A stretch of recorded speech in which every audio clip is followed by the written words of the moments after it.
Ay, mga hapon mga idol. Mo na ito ang client karong adlaw karong palisa.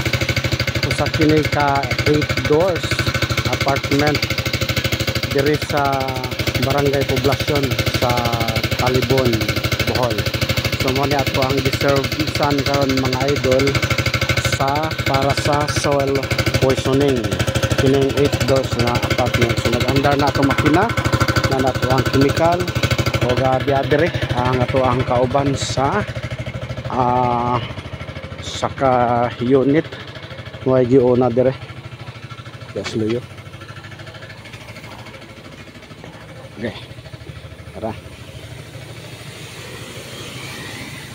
So gisprayhan ang flooring, ready na ni sa pag masa. So ang purpose ni mga idol, prevention para sa anay.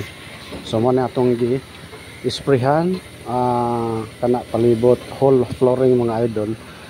Importante kini para sa para malikayan ang anay mga idol. So ingani na hapit na flooringan, ready na. Unya ang kulang na lang ari is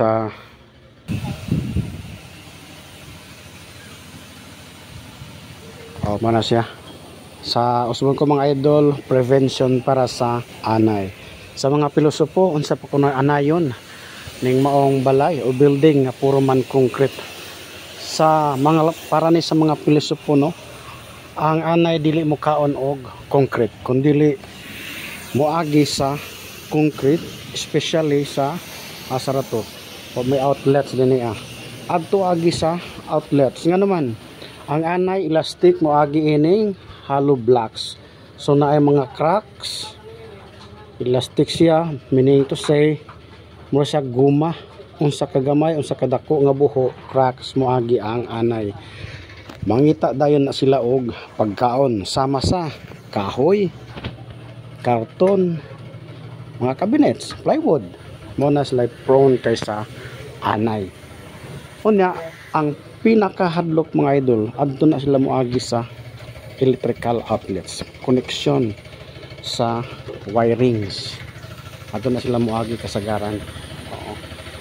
So mo nang ang purpose nato diri gi-sprayhan daan ato ang gi-prevent ang anay nga tawag ani madili kasulod sa maong building.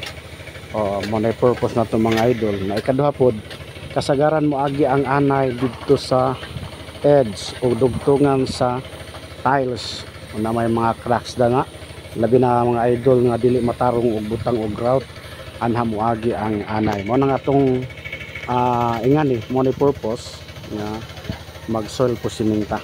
So balikon ko usa kini ka 8 doors apartment diri sa Talibon, Bohol. Daghang salamat mga idol.